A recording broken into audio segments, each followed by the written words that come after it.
Now, what do you want to do? Do you want to live your life in such a way that you're always saying to it, Now, what do you want to do? Do you want to live your life in such a way that you're always saying to it, You know? Do you want to, is that a good way to conduct things? Or do you want to live your life in such a way that you say, come on, let's go. You see, let's swing this thing. On the one hand, you see, you're always in tension against it. Do you remember I pointed out to you in this morning that the person who's anxious, constantly anxious, is the person who is resisting the flip-flopability of things. Life is vibrating, it's going blip, blip, blip, blip, blip all the time, and the anxious person says, God's sake, don't do that. Because, you know, you might do it too much. I don't want to blip like this, it makes me feel nervous. Stop it. And so, as he puts his weight on this blip, blip, he goes like this, you see, it gets tripping. So instead of saying, come on, let's blip, see, let's go, and do this thing, so in exactly the same way, the person who wants to say, well, you're nothing but some kind of chemicals, and they're just a lot of, you're a bag of pus and blood, basically, with a few bones inside. And that person is doing the same thing, you see, as the person is putting pressure on the flip-flopability of things, and so he gets anxious.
So one of the first stories is that when Bodhidharma, or Dharma, who you see all over Japan, as the man with big eyes, a bushy beard, usually dressed in red, with no legs, he came to where Bodhidharma was meditating and said, Master, I have no peace of mind.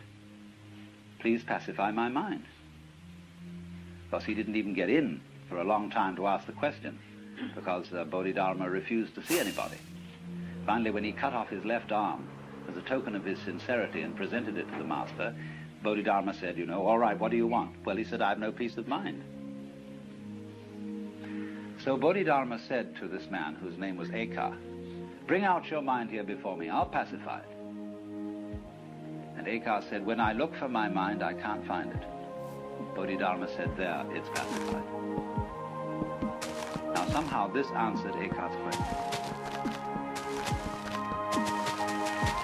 And you'll see from the story that I told you that what happened was the disappearance of the problem. Because Eka, when he looked for his mind that was giving him so much trouble, couldn't find it.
Now then, these stories go on in the most amazing ways.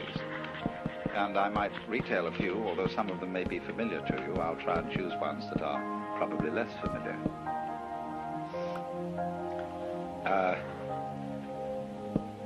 Then there was another monk whose name was Gute. And whenever people came to ask him questions about Buddhism, he'd hold up a finger. That was the only answer he'd give.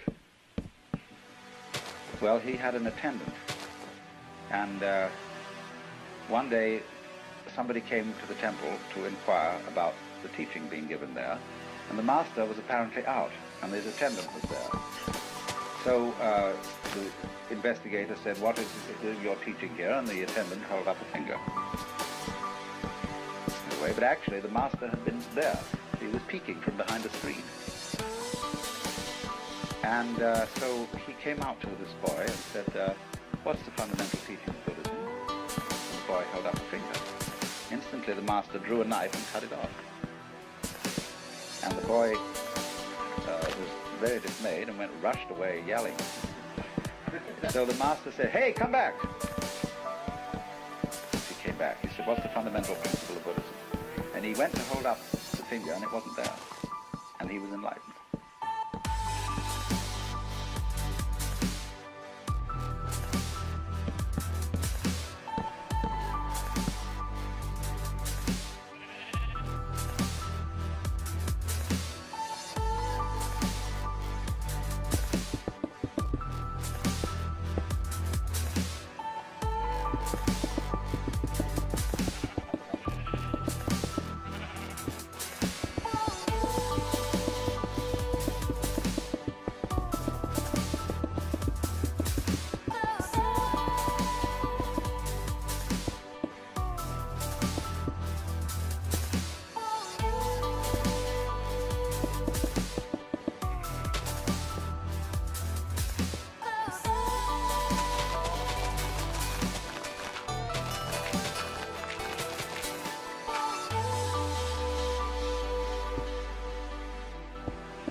There was a master walking in the forest with a group of his disciples. And suddenly he picked up a tree branch and said to one of the monks, "What is it?" And the monk hesitated, didn't answer immediately, so the teacher hit him with it. So he turned to another monk and said, "What is it?" And the monk said, "Give it to me so that I can see." And the master tossed him the branch. He caught it and he hit the master with it. And so the master said, "Well, you got out of that dilemma."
There is a Chinese god whose name is Ping Ting, and this is the god of fire. And there was a monk who was traveling, and he came to a new master. He had been to someone else, and he said, well, who did you study with before you came to me? Or he said, I studied with so-and-so. He said, what did he teach you? Well, he said, when I asked about the fundamental meaning of Buddhism, he answered me, Ping Ting comes to fire. Well, the master said, that was an excellent answer, but I bet you didn't understand it.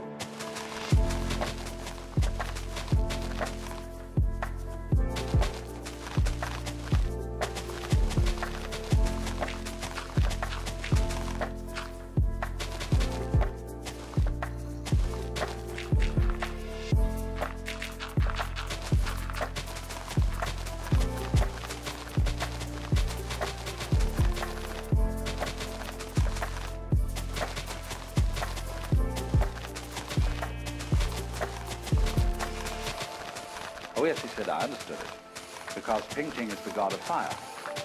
And when, if Ping Ting should ask for fire, that would be like me asking about Buddhism, because I'm really a Buddha already. The master shook his head. I said, I knew it. He said, you missed the point completely. Well, he said, well, how would you deal with it? The master said, you ask me. So the monk said, what is the fundamental principle of Buddhism? And the master said, Ping Ting comes to fire.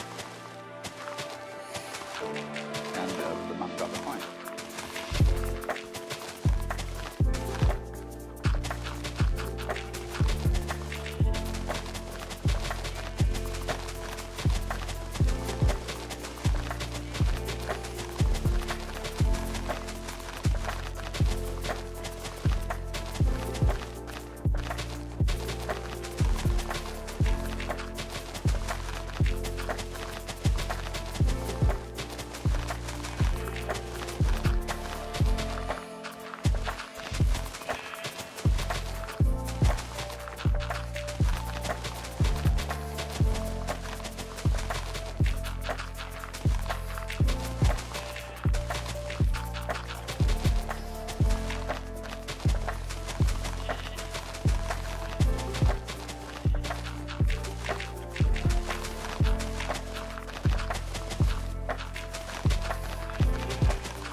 Then another story is at a little bit different level. There was a very great samurai, no less than Miyamoto Musashi, and he was taking a ferry boat across Lake Biwa. And after he had got on the boat, suddenly a drunken samurai came bouncing aboard, and he looked at Miyamoto and said to him, "Ha! I see you're a samurai. What's your school?" And he said, "Mine is the no-sword school." He said, "Ha, ha, ha." The boat had begun taking off by this time and was going across the water. No-sword school, what a thing, what a thing. He said, "I'll try out your no-sword school," and he drew his sword and said, "Come on." And Miyamoto said, no, wait a minute. There are a lot of people around on this boat, and if we start fighting, somebody might get hurt. Why don't we go over to that island there and we can fight there? So said the ferryman, row over to that island. And so they went over to the island, and this drunken samurai was all ready to get in the fight. And he jumped off the boat onto the island, and quickly Miyamoto grabbed the oar from the ferryman and pushed the boat out into the water. Left him stranded. And he said, "You see my no-sword school."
Another time, there was a famous master called Suibi, and he was asked, what is the secret teaching of Buddhism? And he was asked this in the lecture hall, you know, where other monks were studying.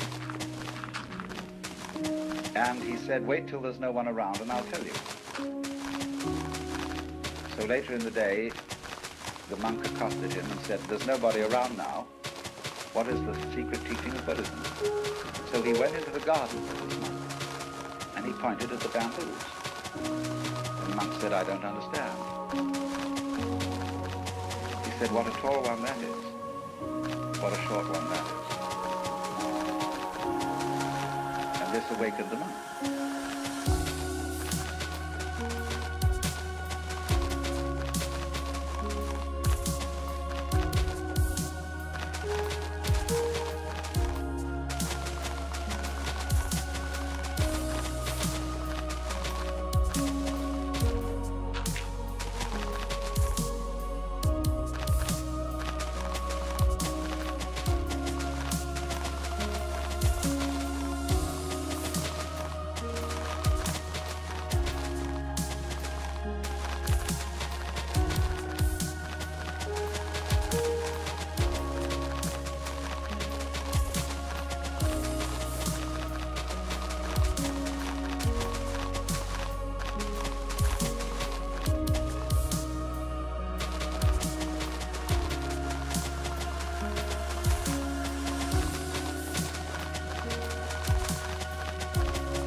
Whenever a questioner used to come to Sri Ramana, the great Hindu sage who died a few years ago, they said to him, Master,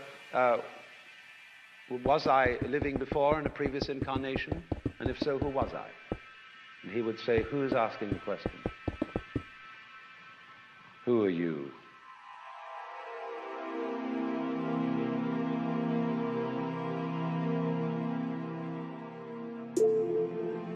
And a spiritual teacher in both Hinduism and Buddhism is a kind of, well, what he does to awaken you, to get you over the hallucination of being the skin-encapsulated ego, he bugs you in a certain way.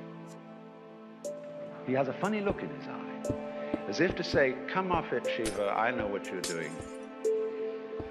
And you say, what, me? And he looks at you in a funny way.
There was once a woodcutter working in a clearing in a forest when he saw a strange animal peeking at him from behind a bush. And thinking to have this animal for dinner, he rushed at it with his axe. And the animal laughed from the opposite side of the clearing, because this animal had the power to read thoughts. And therefore, wherever the woodsman intended to go, the animal read his thought first. And so the animal began to talk and mocked him and said, "You think I'm going to be this place next?" Because the woodsman naturally thought, when I see him next, instead of going to where he is, I'll go to the opposite side of the clearing. And so this went on until the woodsman got absolutely furious, and he returned to chopping the wood. And the animal laughed and said, "So you've given up." And just at that moment, as he wanged the axe against the tree, the head flew off and struck the animal dead. That's the way you have to attain Zen.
The most dangerous graven images are not those which are made of wood and stone. They are those which are made of ideas. And it is well known to the great mystical tradition of the world, all over the world, that the sort of supreme vision can only come when you have got rid of every idea of God whatsoever. It would be like, as I've often used this image, cleaning a window on which somebody has painted blue sky. Well, to see the sky, you've got to scrape off the paint.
Why are you trying to be unselfish? Well, the answer is I want to be on the side of the big battalions.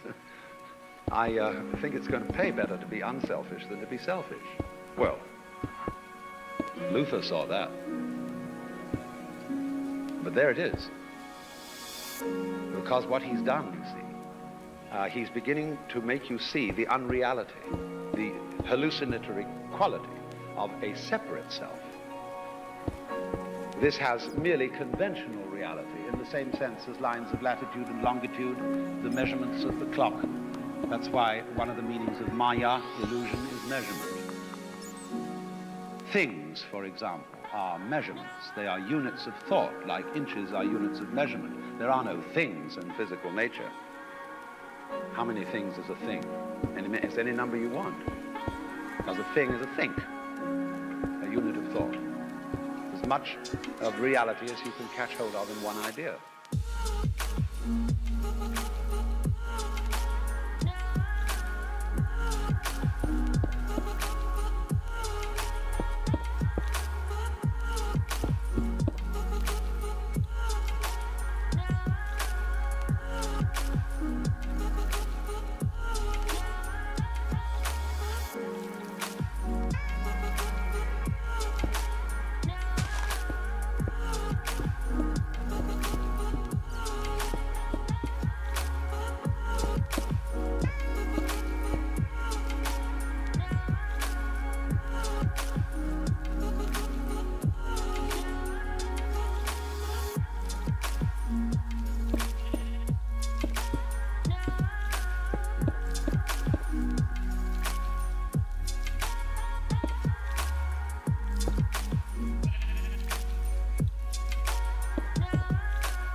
When we have the concepts of mind and matter working separately, both are impoverished. Mind becomes vague, kind of gas, psychic gas, and matter becomes mere stuff. And how these two ever influenced each other, nobody ever could decide. Because all properly behaved ghosts walk straight through brick walls without disturbing either the bricks or the ghost. And so how can a mind incarnate in a material body move that body in any way? This was always a puzzle.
When you try to think of matter as mindless, or mind as immaterial, you get a kind of a mess on both sides. The idea that man can be an objective observer of an external world that is not himself, so that, as it were, he can stand back from it and look at it and say, what is out there? We see that this cannot be done. We can approximately do it, but we cannot really and fully do it for two reasons. One, the most important reason, is that the biologist will show us very clearly there is no way of definitively separating a human organism from its external environment. The two are a single field of behavior.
when you wake up to this and realize that you are really a playing of this one energy, and there is nothing else but that it is you, but that for you to be always you would be an insufferable bore. And therefore, it is arranged that you stop being you after a while and then come back as someone else altogether. And so when you find that out, you become full energy and delight. And you suddenly see through the whole sham of things. You realize you're that. We won't put a name on it. You're that. And you can't be anything else.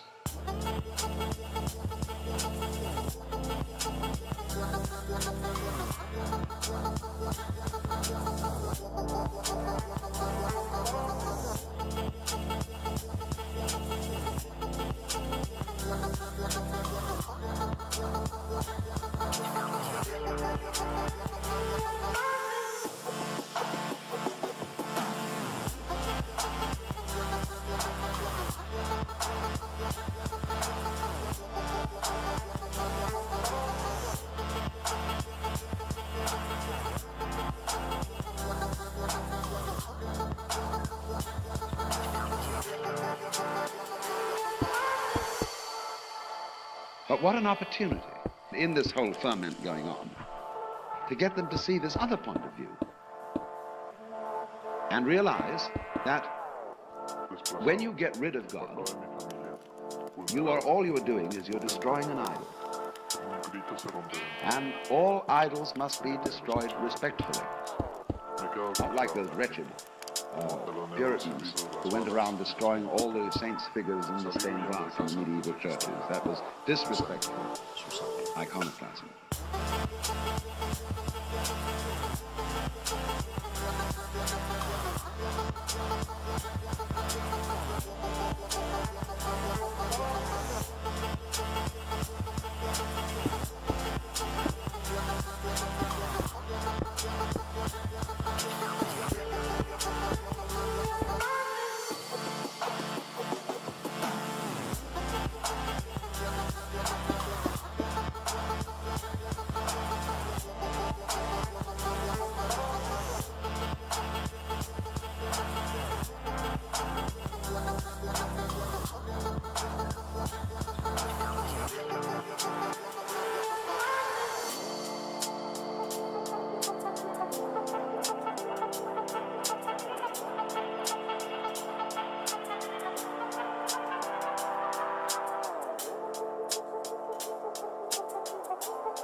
Respectful iconoclasm would be, for example, every Easter Sunday the Bible should be ceremoniously burned. Because if Jesus is truly risen from the dead, you don't need the Bible anymore. He's around. Available. You don't need the books. You burn it up ceremoniously with great respect. Because certainly God doesn't take himself seriously. If he did, I shudder to think what would happen.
gurus in India. They'd have a very funny thing, they say.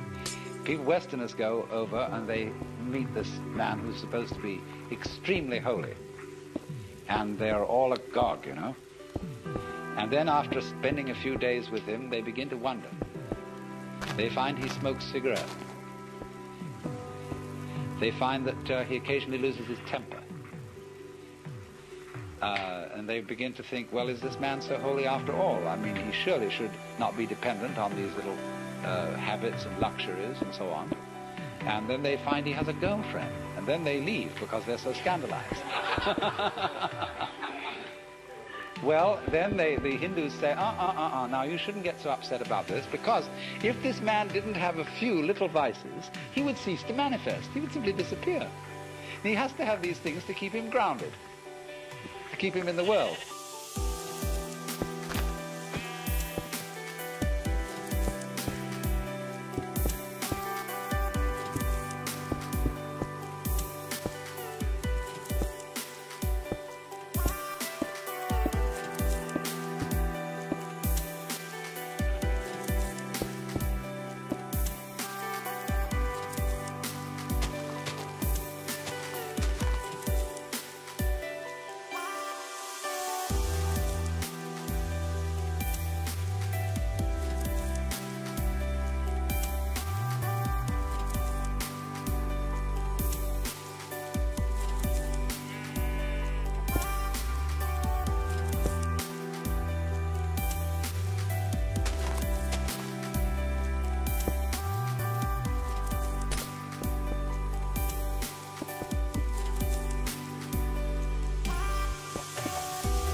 The prayers of the Christian church are full of the idea, O Lord, we are not worthy, and since it is only of thy great mercy that we continue to survive at all, we humbly beseech thee, etc., etc. Imagine going around with that feeling about the nature of reality, that it is watching you all the time, that you're always on probation, like a released prisoner. And therefore there is an all-seeing eye at every moment of the day and night surveilling you, much more efficiently than any big brother could watch you through tiny TV cameras in your bedroom.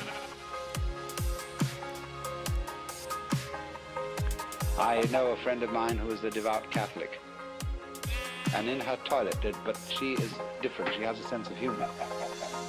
And in the toilet, you know, it's an old-fashioned one with a tank and a pipe coming down to the john. And there's a little placard on it with a big eye painted. And in Gothic letters underneath it, it says, "Thou, God, seest me."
Let's suppose that you have some difficult and distressing habit, like drinking too much.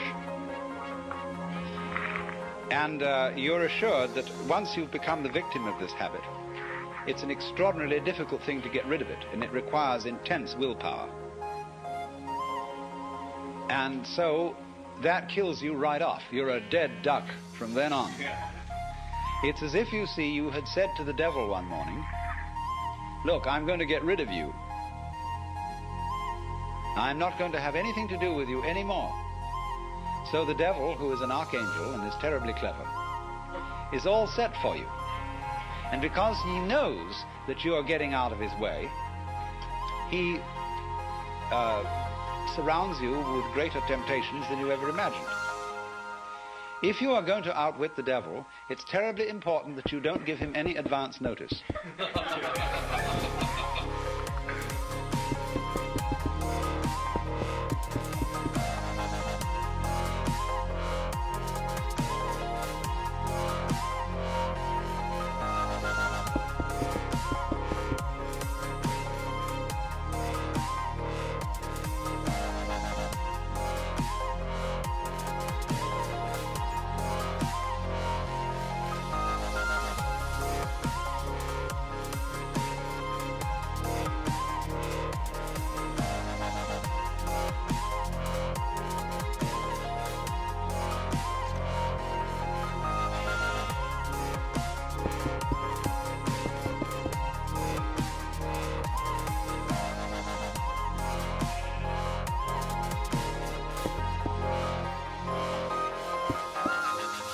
Even if you serve notice privately on yourself that suddenly you're going to drop it all, already the devil knows. Because who do you think the devil is?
And eventually you get like the ancient Romans, who had all these mad crowds of barbarians who had to go every Saturday to the Colosseum for a show that really had to surpass everything.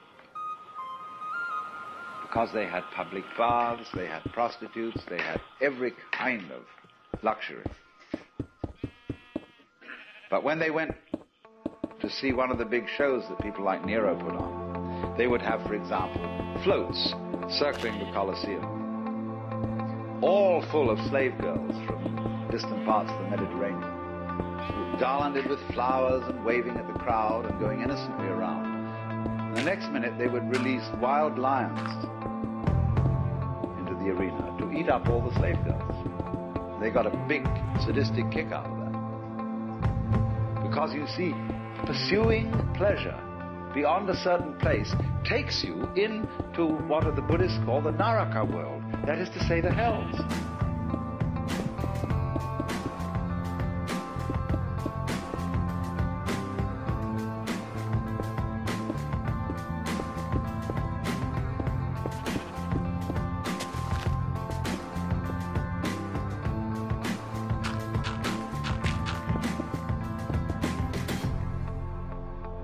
When you have explored pleasure to its ultimate limit, the only thing you can get a kick out of is pain.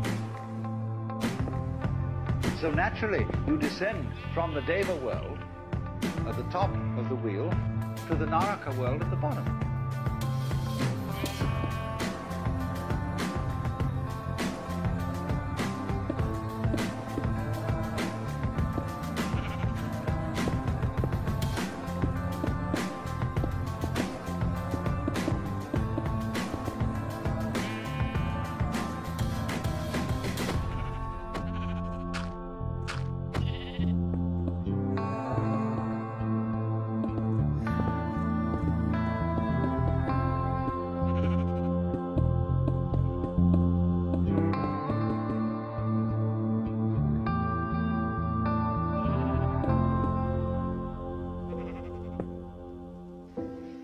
where it shows all these beings in states of torture.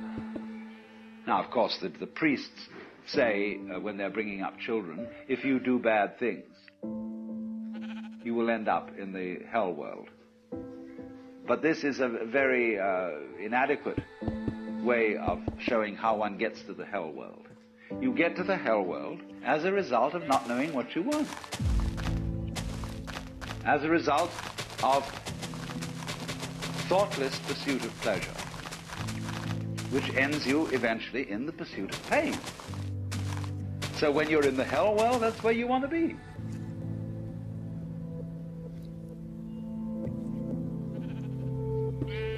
Understand, first of all, that you don't want absolute power.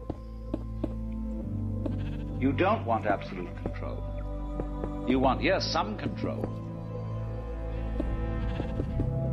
So then, we ask the question, if the motivation of power gaining disappears, you've seen through it and you know that's not what you want, what other motivation takes its place as the origin of actions?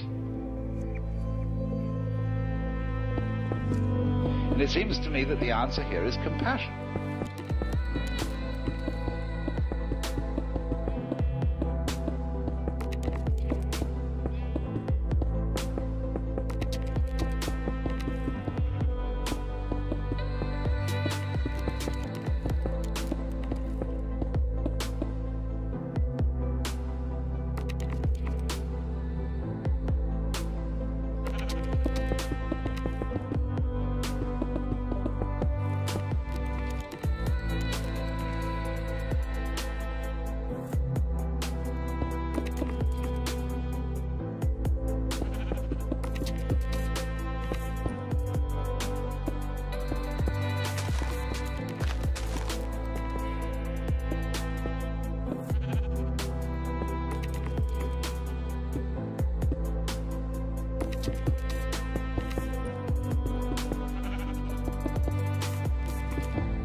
In giving away the control, you got it.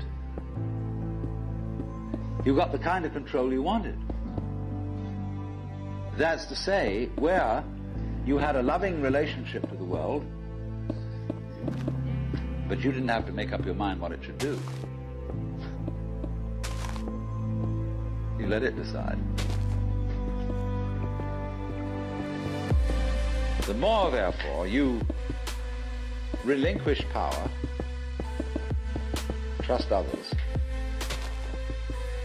the more powerful you become. But in such a way that instead of having to lie awake nights controlling everything, you do it beautifully by trusting the job to everyone else. And they carry it on for you.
As William Temple once said, God is interested in many other things than religion.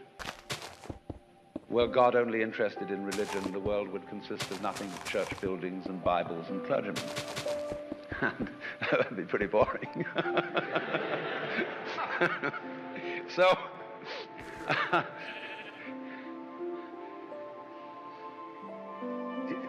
in the culture that we call materialistic today, we are, of course, bent on the total destruction of material and its conversion into junk and poisonous gas as quickly as possible. This is not a materialistic culture, because it has no respect for material. And respect is in turn based on wonder, on feeling the marvel of just an ordinary pebble in your fingers. So I'm afraid, you see, for the God is dead theology.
Now you see, it must be understood that the crux of the Hindu and Buddhist disciplines is an experience, not a theory, not a belief.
What about evil?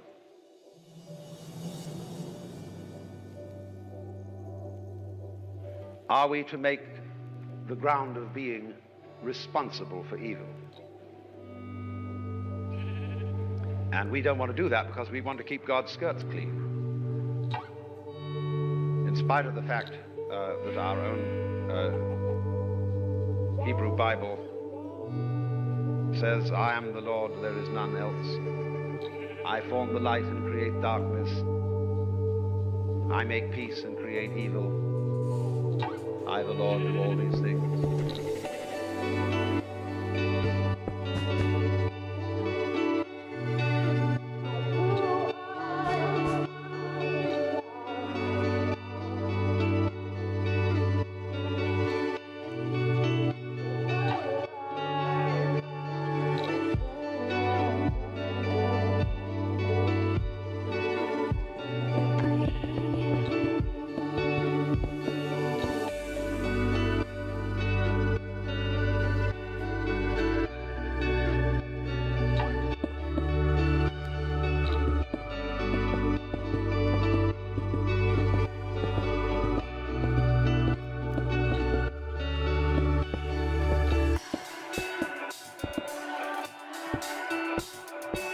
Isn't it funny now how we've forgotten that?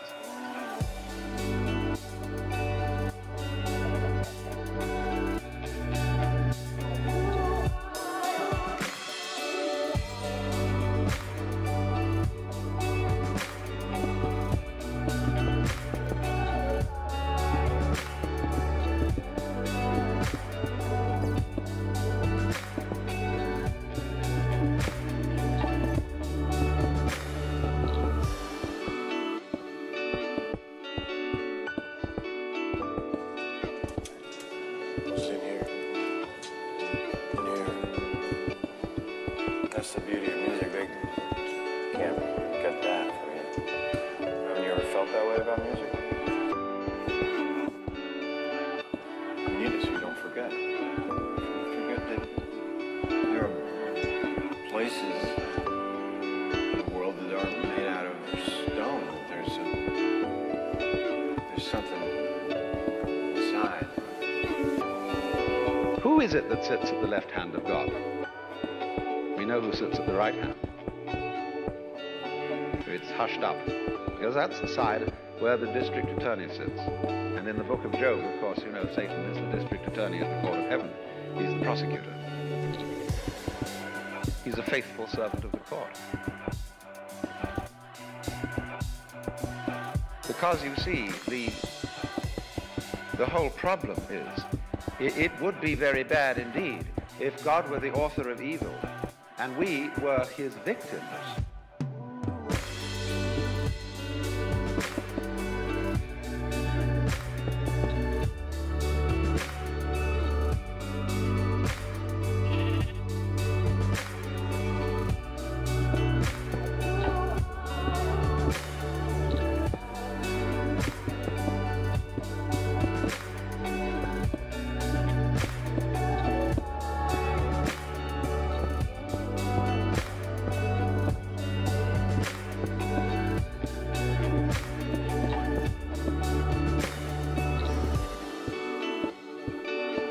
That is to say, if we keep the model of the king of the universe, and the creatures are all subjects of the king, then a God who is responsible for evil is being very unkind to other people.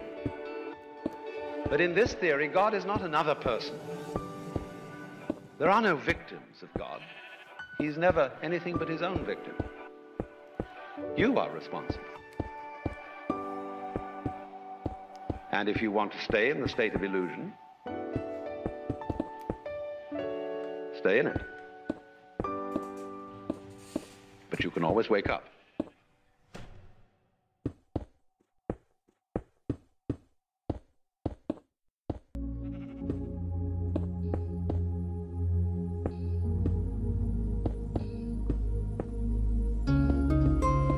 In the Western world, I suppose we have two dominant ideas about what happens to us when we die.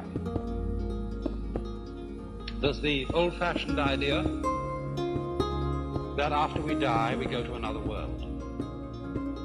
I say old-fashioned, not to say it's out of date. We don't know what the answer to this is. But that's the traditional answer of the Western world. When you die, you go to another life. Maybe heaven, maybe purgatory, maybe hell. Who knows? I think nowadays, though, the more general idea, the more plausible idea to many people is that when we die, we just cease to be. That's all there is to it. But we're inclined, I think, to have in our minds a picture of this, which indeed is depressing, of being shut up in the dark for always and always and always. To be kind of buried alive in a blackness, where we are blind, deaf, and dumb, but somehow still conscious.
But in the Eastern world,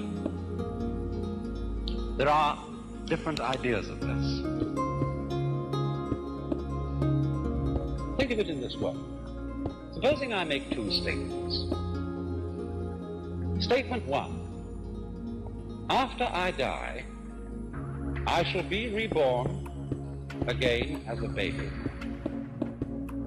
but I shall forget my former life. Statement two: after I die, a baby will be born. Now, I believe that those two statements are saying exactly the same thing.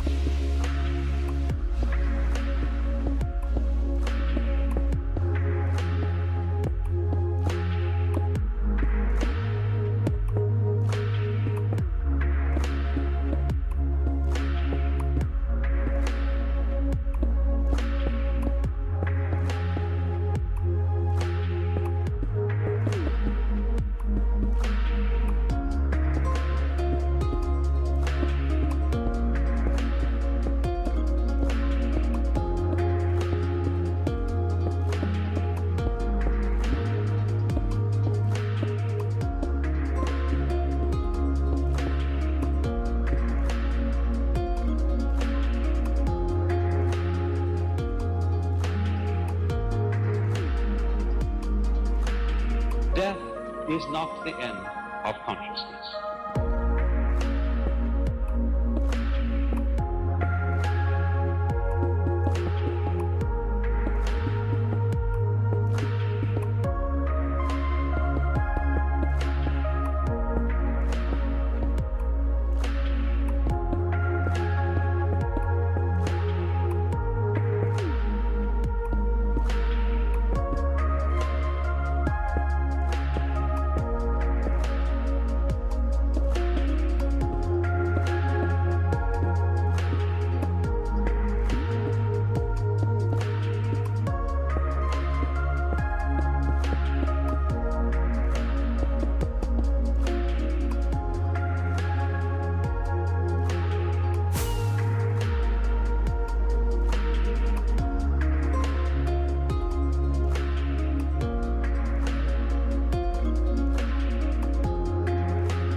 If we think of death as endless darkness, endless nothingness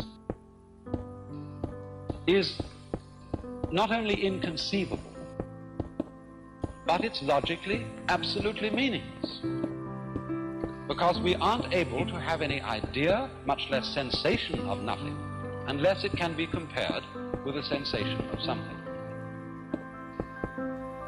And therefore, I think what is meant is that the vacuum created by the disappearance of a being, by the disappearance of his memory system, is simply filled by another being who is I, just as you feel you are I.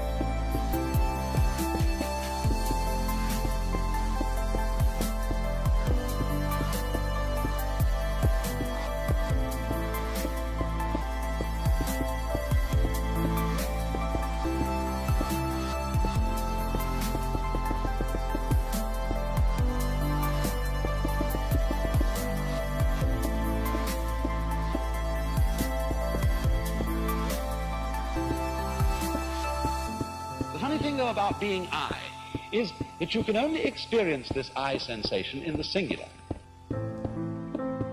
You can't experience being two or three I's all at the same time. Now then, it seems to me that this idea has very important consequences. One is that the disappearance of our memory in death is not really something to be regretted.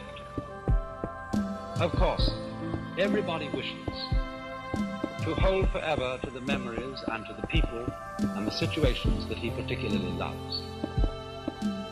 But surely, if we think this through, is that what we actually want? Do we really want to have those we love, however greatly we love them, for always and always and always and always? Isn't it inconceivable that even in a very distant future, we wouldn't get tired of it? And this indeed is the secret of the thing. This is why the demon of impermanence is beneficent. Because it is forgetting about things that renews their wonder.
Just think, when you opened your eyes on the world for the first time as a child, how brilliant colors were.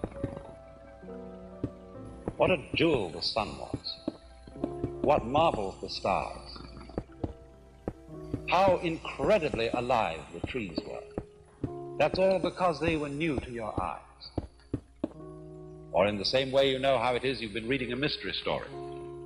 And you're looking around the house, want something to read, and you pick up an old mystery story.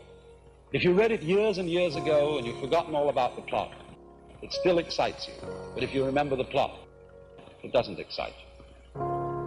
And so, by the dispensation of forgetting, the world is constantly renewed. And we are able to see it again and again, and to love again and again, to have people to whom we are deeply attached and deeply fond, always with renewed intensity and without the contrast of having seen them before, for always and always and always.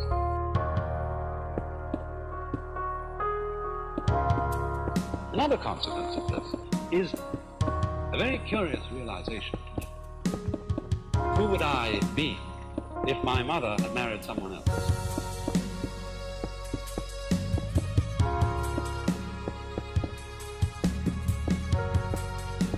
These are the kind of questions that make us puzzle profoundly about our existence. I might so easily have been born in China and India.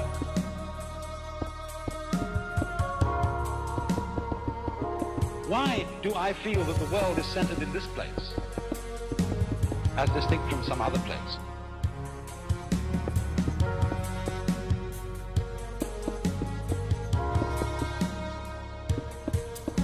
In other words, you jolly well know the world is centered where you are.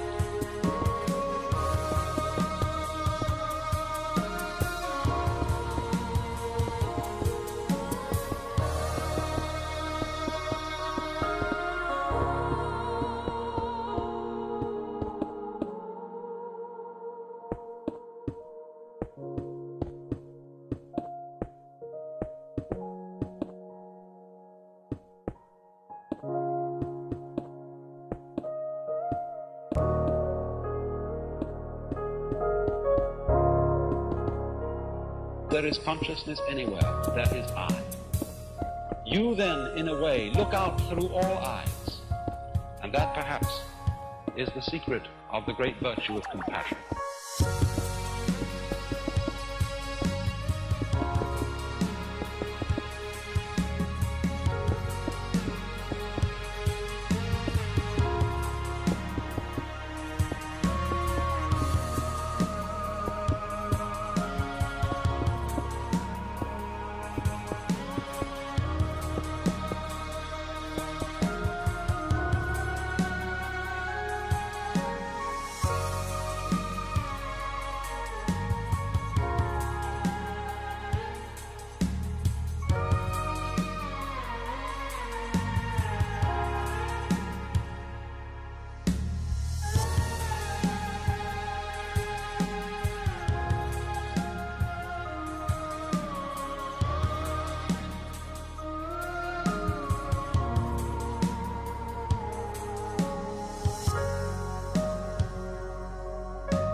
When your own inner sense of identity changes from being the separate individual to being what the entire cosmos is doing at this place,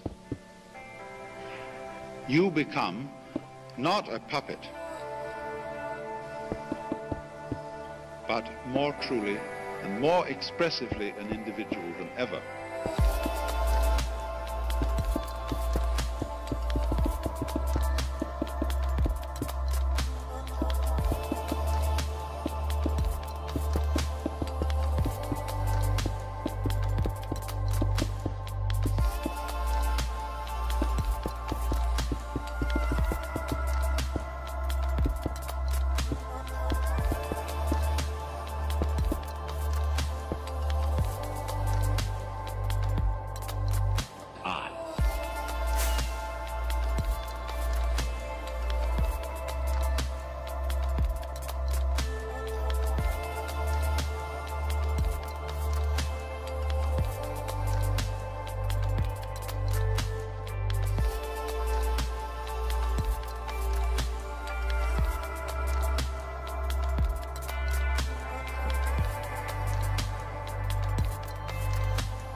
Well, now do you see the point? That everybody, if we transfer this to the dimension of spirituality, where the highest ideal is to be unselfish, to let go of oneself, when you are trying to be unselfish, you're doing it for a selfish reason. You can't be unselfish by a decision of the will, any more than you can decide not to think of a green elephant.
There is a story about Confucius, who one day met Lao Tzu, who was a great Chinese philosopher. And Lao Tzu said, "Sir, what is your system? And Confucius said, it is charity and love of one's neighbor and elimination of self-interest. Lao Tzu said, stuff and nonsense. Your elimination of self is a positive manifestation of self. Look at the universe. The stars keep their order.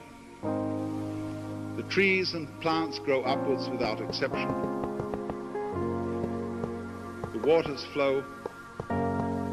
Be like this. All your nonsense about elimination of self is like beating a drum in search of a fugitive.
When the police arrive on the first floor, the thieves have gone up to the second, and so to the third, and finally out to the roof.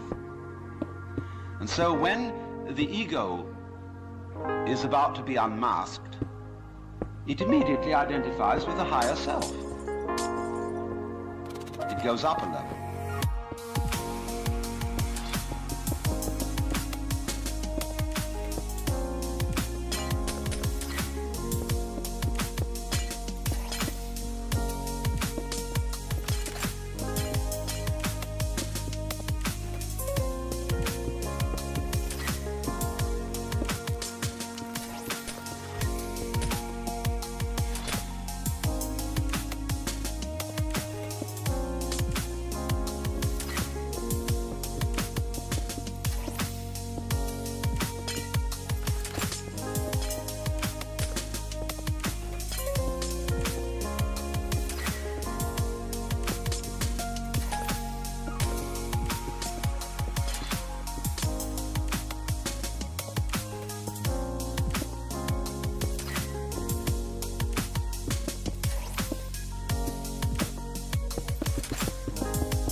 I had a friend who was studying Zen in Japan, and he got pretty desperate to produce the answer of who he really is. And on his way to an interview with the master to give an answer to the problem, he noticed a very common sight in Japan, a big bullfrog sitting around in the garden. And he swooped this bullfrog up in his hand and dropped it in the sleeve of his kimono. And then he went into the master, and to give the answer of who he was, he suddenly produced the bullfrog. And the master said, too intellectual.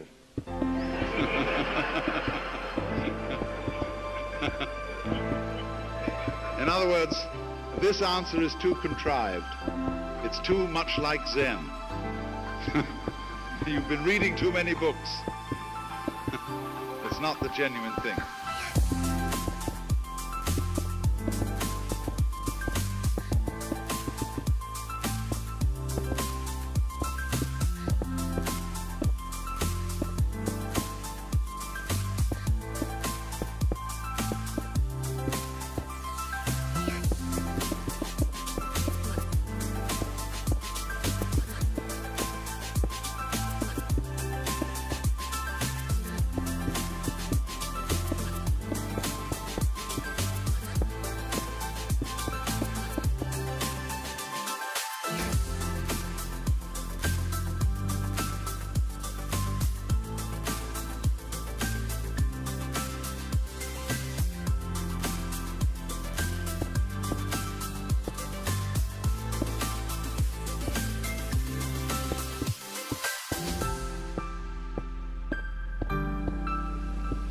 So after a while, you see, what happens is this.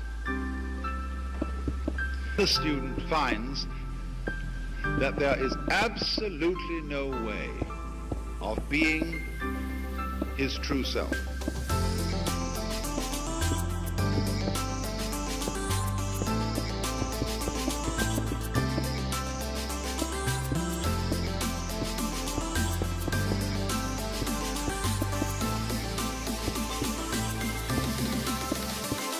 There is also no way of doing it by not doing it.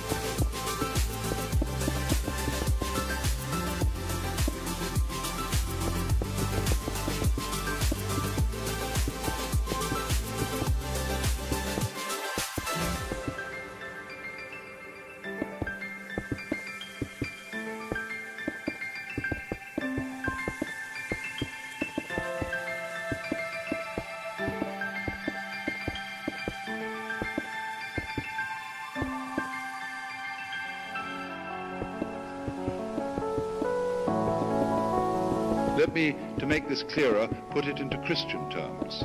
Thou shalt love the Lord thy God. Now, what are you going to do about that?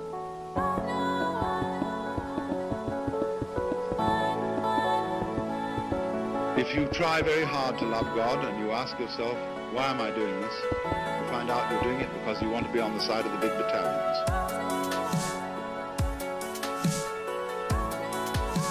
You want to be right.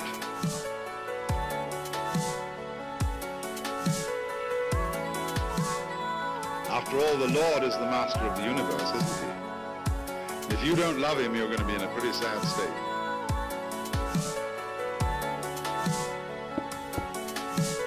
So you realize I'm loving him just because I'm afraid.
you think that's pretty lousy love, isn't it? And you think, that's a bad motivation. I wish I could change that. I wish I could love the Lord out of a genuine heart. Well, why do you want to change?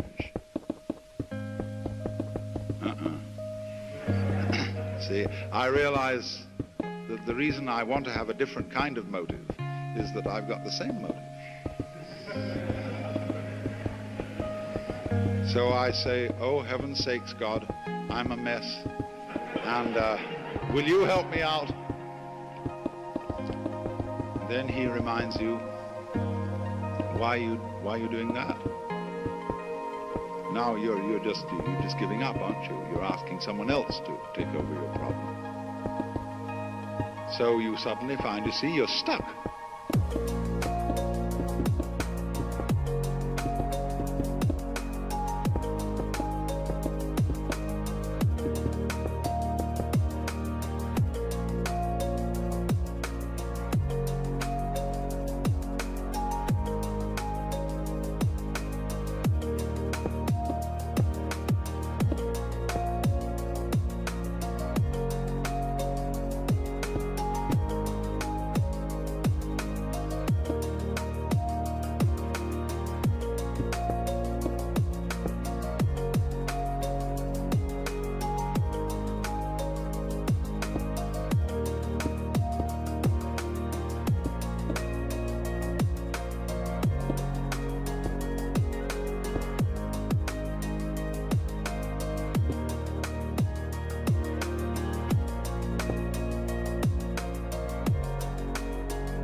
So in this way, what is called the Zen problem, or koan, is likened to a person who swallowed a ball of red-hot iron.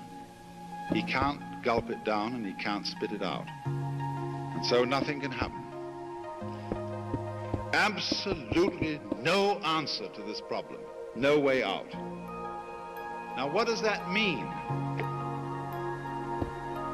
If I can't do the right thing by doing, and if I can't do the right thing by not doing, what does it mean? It means, of course, that I, who essayed to do all this, am a hallucination.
This is the same paradox which the Christian knows in the form, whosoever would save his soul shall lose it. Now, I think that this is something of very great importance to the Western world today, because we have developed an immensely powerful technology. We have stronger means of changing the physical universe than has ever existed before. How are we going to use it? There is a Chinese proverb that if the wrong man uses the right means, the right means work in the wrong way.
Let us assume that our technological knowledge is the right means. What kind of people are going to use this knowledge? Are they going to be people who hate nature and feel alienated from it? Or people who love the physical world and feel that the physical world is their own personal body? An extension, the whole physical universe, right out to the galaxies, is simply one's extended body. Now, at the moment, the general attitude of our technologists who are exploring space is represented in the term the conquest of space. And they are building enormous, shell-like, phallic objects to go into the sky.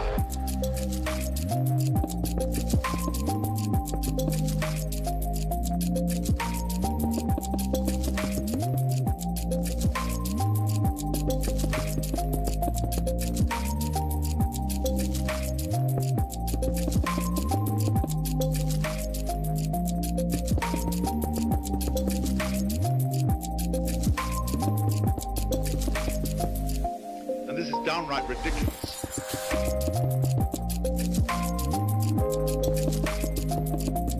Who is going to get anywhere in a rocket?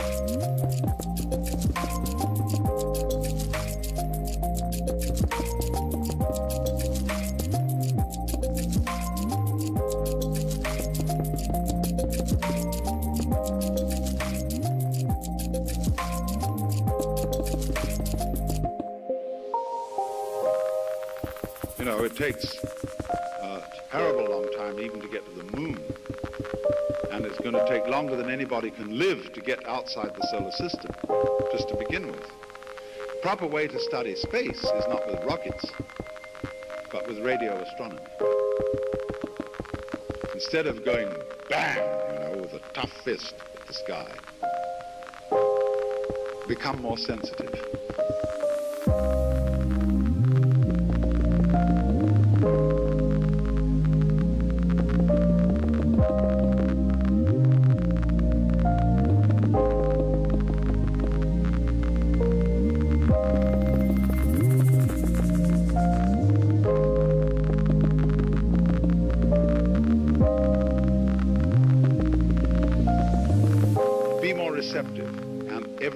come to you.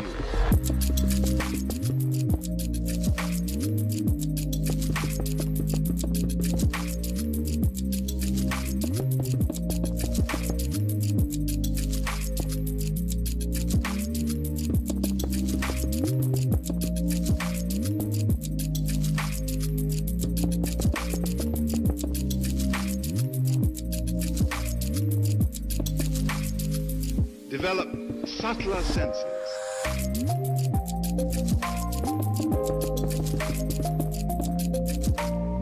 Let it come to you.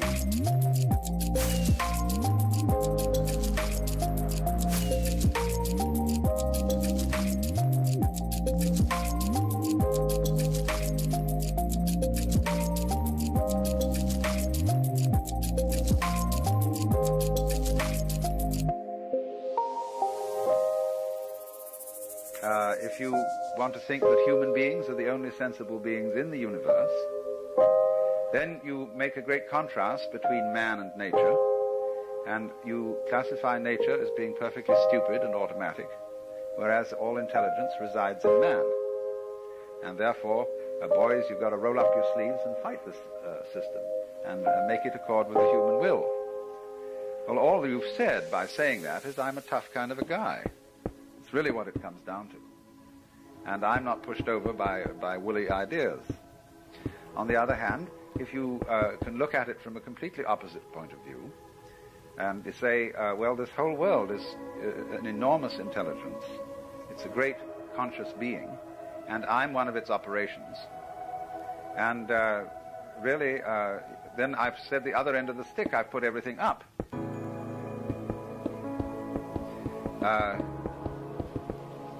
You see, the people who are tough believe that reality is in the direction of mineral. And the people who are enthusiastic about the universe believe that the more biological or indeed mental end of things is more basic than the geological.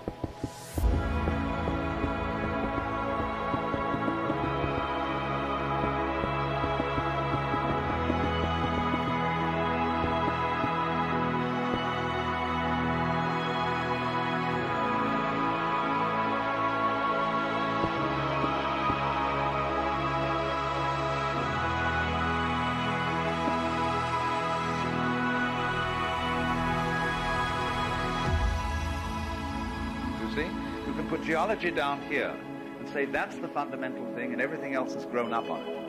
Or you can put consciousness up here and say, well, everything descended from consciousness into the domain of geology. And it depends sort of on a psychic mood as to which one you prefer, because there is no way of verifying either. Both, you see, are gestures.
in myths in the sense of myth being an image used to make sense of the world. So then, we today are under the very, very strong domination of the tough guy myth. This became plausible in the 19th century and the early 20th century, and at a time when Western civilization was dominating the rest of the world. It was one of the motivating forces, there were several, in feeling that we had demonstrable superiority beyond all other people. We had succeeded the most through our technological skill in pushing the world around, and everybody else ought to submit to these benefits. And this is still a basic premise of American politics, or rather a justification of it. It, of course, is a historical descendant of our former spiritual imperialism, that we had the best religion. Even without knowing anything about other people's religions, we knew already that we had the true one.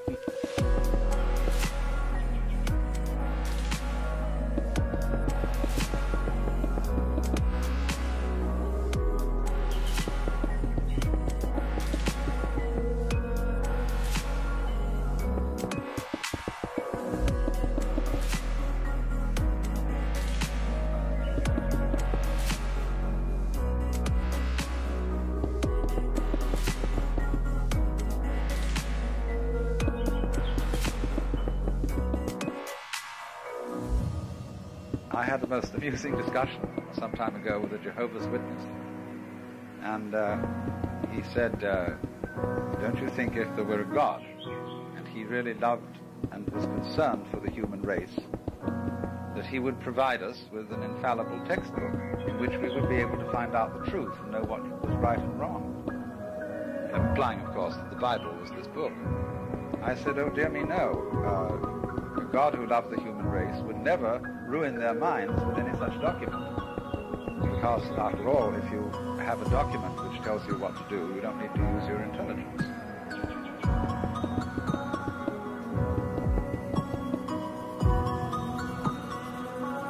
Then, but he says, you know, the Bible is true.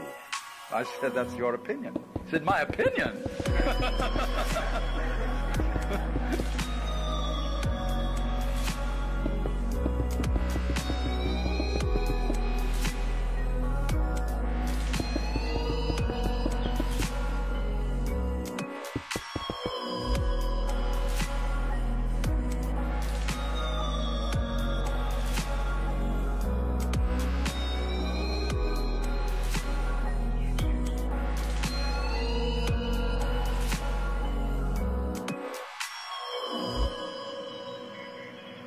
They're quite sure that somewhere in all these efforts that go round and round, there's an answer.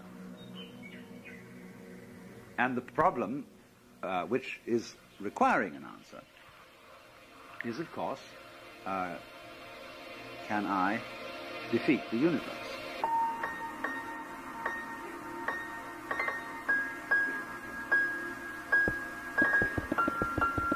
Can I, as ego, escape from suffering?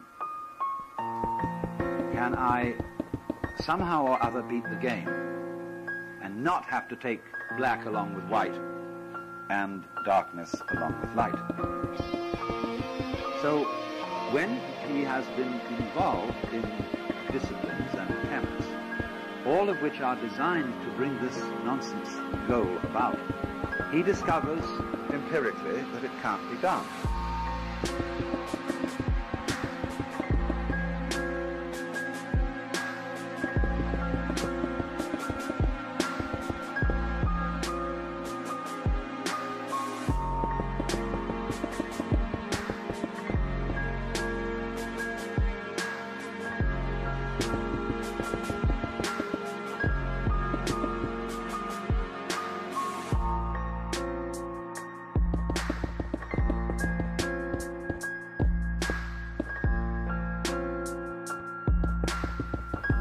he discovers that he has posed himself a problem about which he can't do anything, and also about which he can't do nothing.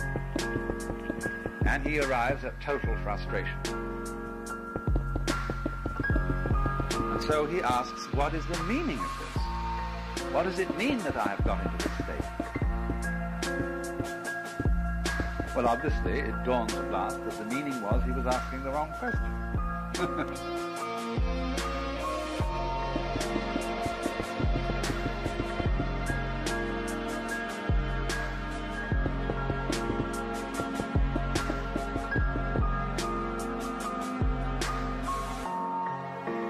He had construed the whole thing in a way that only went round in a circle.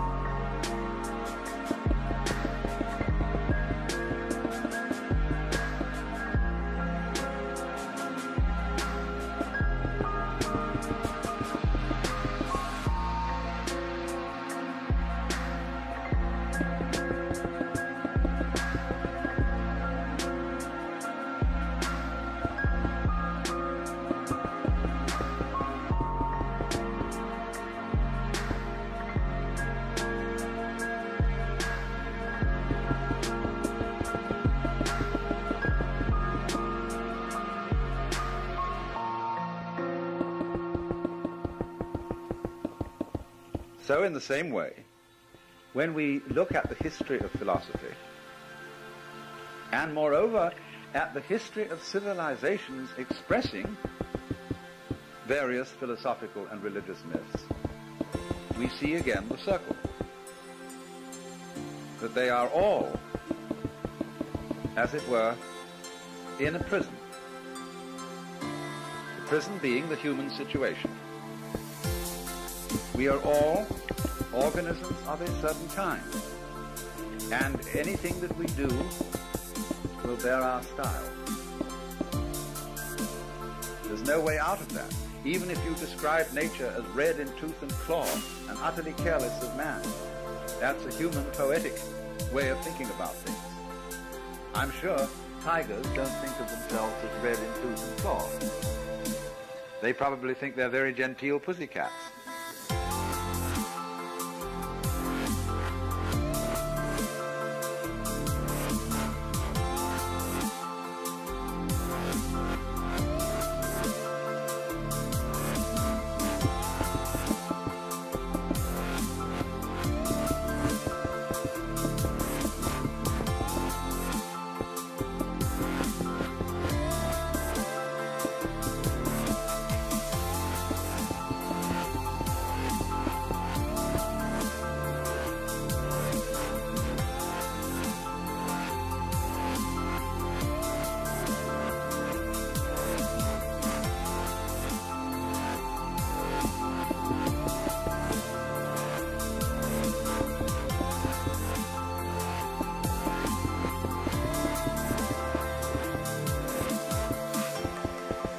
You know, in the history of philosophy, there are really three theories of nature. The first theory is the Western theory, which is that nature is a machine or an artifact. Our tradition has been to look upon the world as a construct, and somebody knows how it was put together. Somebody understands. And that is the constructor, the architect, the Lord God. But it so happened that in the 18th century, Western thought began to change. They became increasingly doubtful as to whether there was a maker, whether there was a God. But they continued to look upon the creation as an artifact, as a machine.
When you go to the hospital for a medical examination, you are treated as a machine. They process you.